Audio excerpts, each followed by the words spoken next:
This sequence is for the Kapha Dosha.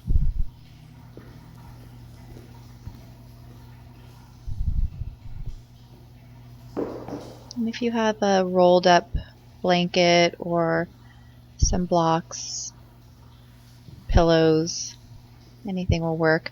We're going to start seated. And you can sit with your back against the wall. You don't have to have the blanket under the hips, but I like to have that for myself when I'm seated. Root down through your sits bones and grow in length as you move up the spine up to the crown of the head. You can bring the soles of the feet together to touch or take the legs out in front of you. Allow your arms to rest. And we're going to move into a single nostril breath.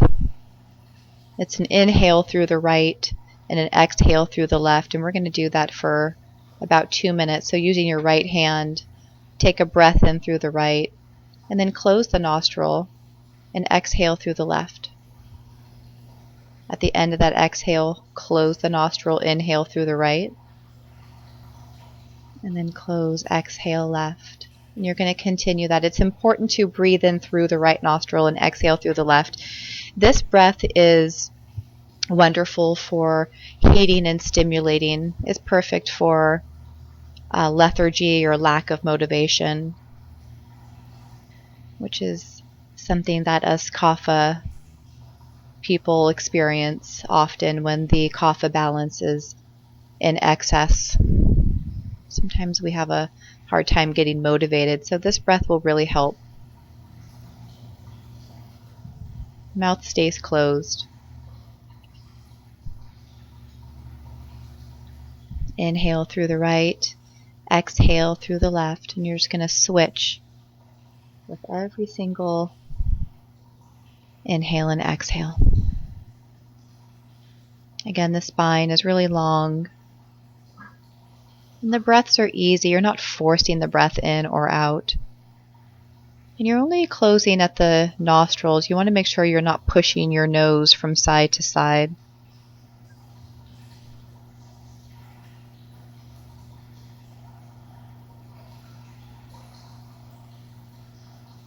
And for those of us who have a dominant Kapha dosha, our yoga asana practice, we should choose practices that create energy and encourage us to work. Yoga poses should be done with effort and consistent pace and determination. And so when you're ready, release your single nostril breath and allow your hands to rest. And then when you're ready, after you've taken a few breaths, natural breaths, we're going to come into Ujjayi breath. So gently narrow the throat passage as you breathe in and out through the nose. Mouth stays closed, and we'll use this breath throughout the whole practice.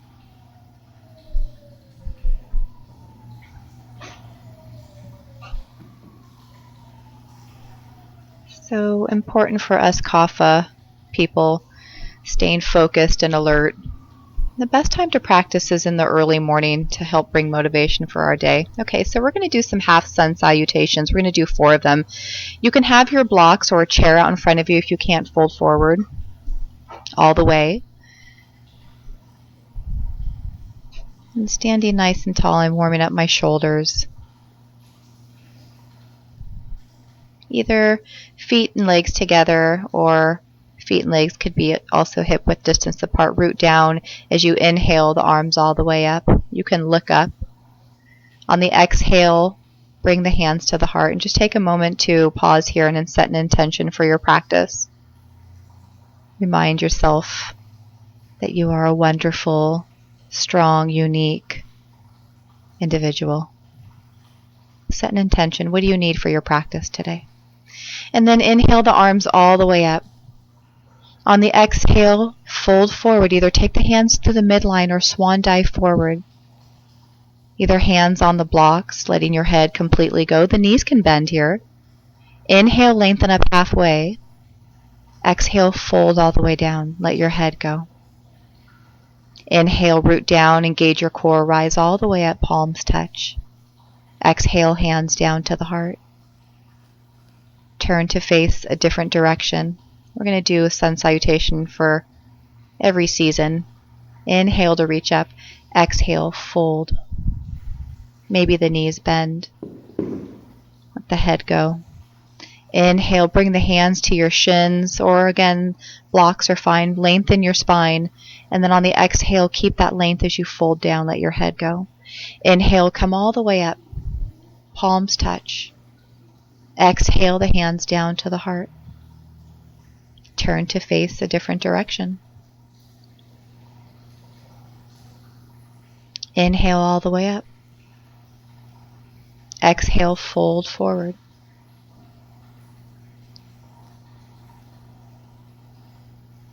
Inhale, lengthen up halfway, long spine, straighten the arms. Exhale, fold. Inhale, engage your core with a long spine, come up, palms touch. Exhale, hands down to the heart. And you can, once you've been doing this video for a couple days, you can really speed these up. In fact, it's beneficial for us Kaphas to speed up our asana practice as long as we can stay really steady with the breath. Let the head go. Inhale, lengthen up halfway, long spine, maybe looking forward. Exhale, fold back down, let your head go. Root down, come all the way up, bring the palms to touch. Exhale, hands down to the heart. Listen to your breath, take note of the breath. So important. So coming to the top of your mat, I think I'm going to move my mat around here so you guys can get a better view. We're going to come into warrior one. So pardon as I move my mat into place so you guys can get a better angle. The right foot's going to step forward and the left foot is going to step back. And the left foot, the toes are turned out about 45 degrees. Or more important, the back toe should be facing the same direction your knee is facing. That's why I keep turning around. I want to make sure that my toes are facing the same direction as the knee. And my stance should be wide enough so that when I bend my right knee and ankle line up. My hips are facing forward. When you're ready, take the arms all the way up as you exhale, reach the arms back. Inhale, reaching up. Exhale, circling the arms around, being mindful of the shoulders. Only open them up as much as appropriate for your shoulders. Inhale up. Exhale, sweeping the arms down. Inhale. Exhale. Legs are really strong here. Inhale. Exhale, hands to the heart. And step forward with that back foot. Pausing for a few breaths in mountain pose. And when you're ready, you're going to switch sides. Your left foot's going to come forward, the right foot steps back. And again, your stance is wide enough so that when you bend your left knee, it lines up with the ankle. It doesn't pass the ankle. If it does, widen your stance. Hips and shoulders facing forward. Reaching the arms all the way up. Take a full breath in as you bend that front knee. Exhale, sweep the arms back. Inhale, reaching up. Exhale, sweeping back. Feeling the shoulder blades moving around in your upper back as you get a little bit of relief from that tightness that is so common in the upper back. Exhale back. Strong legs. Inhale forward. Exhale, hands to the heart and stepping forward with that back foot, pausing in mountain pose. Noticing your breath, making sure those breaths are still really long, slow, and deep. That's how you can tell if you're overdoing it in your practice, is if the breath becomes really erratic and you can't smooth it out, that means it's time for a rest. So we're going to prepare here for warrior two. So take a wide stance across your mat, and then you're going to spin your right foot to the front of the mat. And take the arms out at shoulder height, and the back foot's turned out about 45 degrees as well. It's pointing the same direction as the knee. And then you're going to bend that right knee so that it lines up over the ankle, and then situate your upper body so that you're not leaning forward. Your shoulders and your hips are lined up right over the center of your stance. Drop the shoulder blades down and away from your ears. Lift your heart. Draw the low belly in and up so that your tailbone points down toward the floor, and sink down toward that front leg. Remember, the right knee should not pass the ankle. It can either be lined up with the ankle or slightly behind the ankle.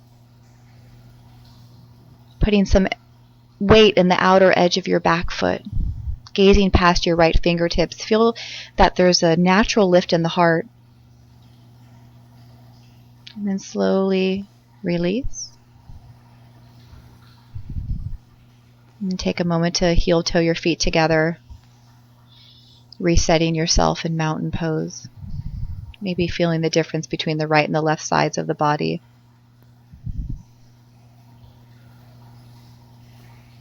And then when you're ready, take your wide stance.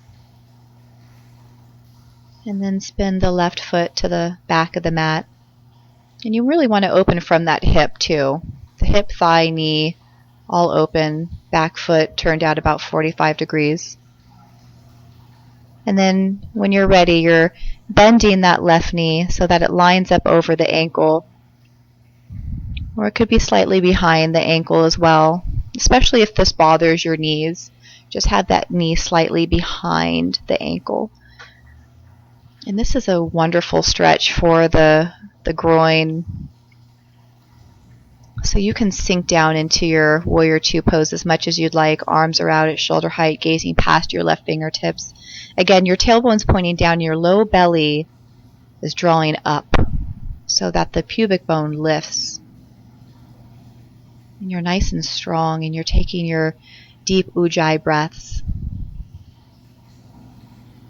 So after you've done this practice for a while, I would encourage you to hold these poses for a little bit longer to where you really feel like you're working. And then bringing the feet together to touch, resetting in your mountain pose.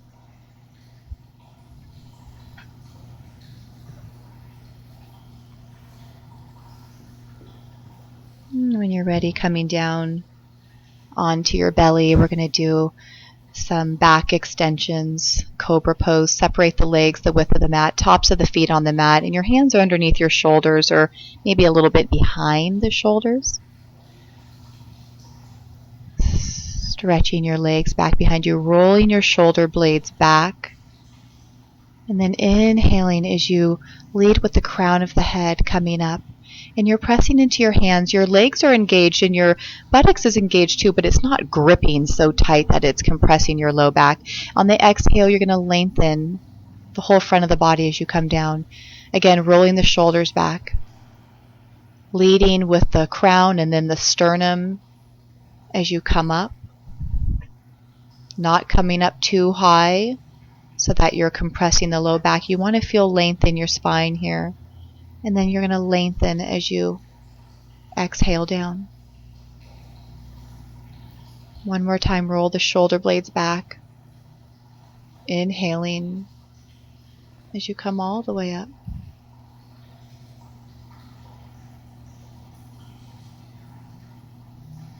Exhale as you lengthen yourself all the way back down. Stretch your arms out in front of you. You can bring the legs a little closer together and push yourself back into a child's pose, maybe keeping the thighs together so that you can round your back and counter that back extension that you just did. Letting your head rest on the floor. You can stack your hands and rest your head on your hands. Still using your ujjayi breath.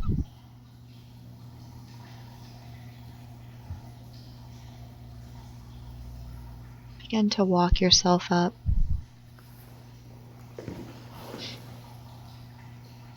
So even in between our poses, we still maintain our breath.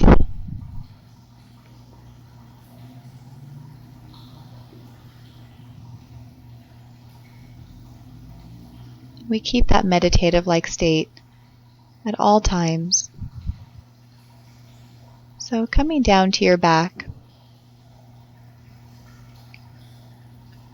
we're going to do a little bit of core work here. So you want to make sure your low back is really flat. Bring the legs up to a 90-degree angle. And then when you're ready, you're going to toe tap 1 foot at a time, dropping the foot down and then bringing it back up. Inhale on the way down, exhale on the way up. You're going to switch back and forth. I think we're doing 10 of these. And I encourage you to do more if you have more time. Do more. Really feel your low back flat on the mat. You might have to slightly rotate your pelvis up in order to get the low back flat, but it's really important to keep your low back flat. And when you're ready, bend the knees into your chest and rock yourself from side to side. Softening, letting everything go. Everything that you've done up to this point, letting it be behind you. Enjoying this moment.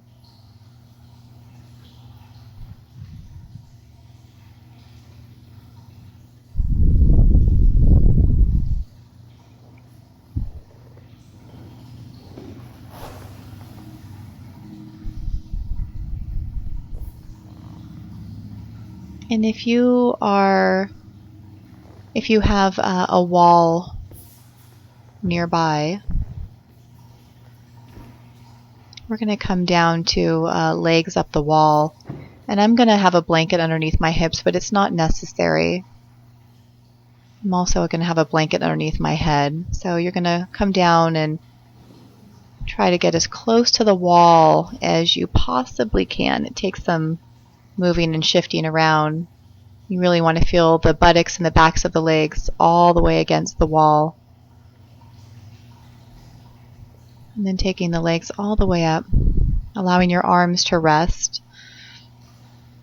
Palms face up to the ceiling. Keep that external rotation in your shoulders. Allowing some fresh blood to come up toward the face and up to the brain. And this pose, legs up the wall, is wonderful for those times of the day when you're feeling tired or lethargic. Sometimes after our food is digested, we begin to feel tired. So after your food's digested, if you need a little pick-me-up, come into this pose.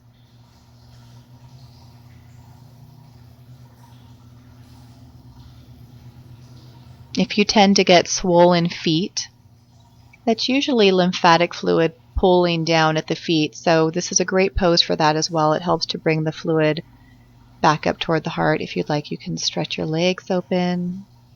A nice stretch for the inner thighs. You can even hold the outsides of your legs if you don't want them to just hang free.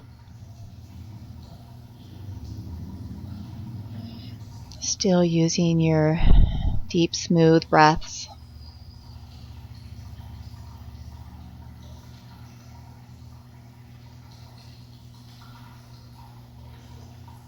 Use your hands to support your legs as you bring them all the way up, and let the feet walk down the wall as you bend the knees into your chest, giving yourself a big hug.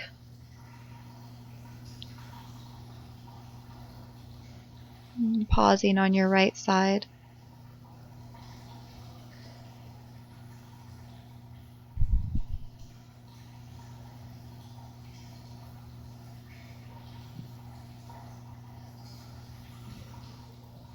Begin to climb yourself up and prepare yourself for sitting at the wall.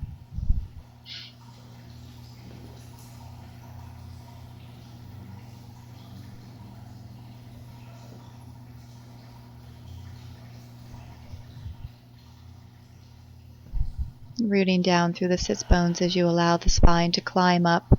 Crown reaches up to the ceiling. Take a long, slow, deep breath in through the nose. Exhale through your mouth. Letting go of your practice. Just taking a few moments here to sealing your practice with maybe a sense of gratitude that you made it to your mat.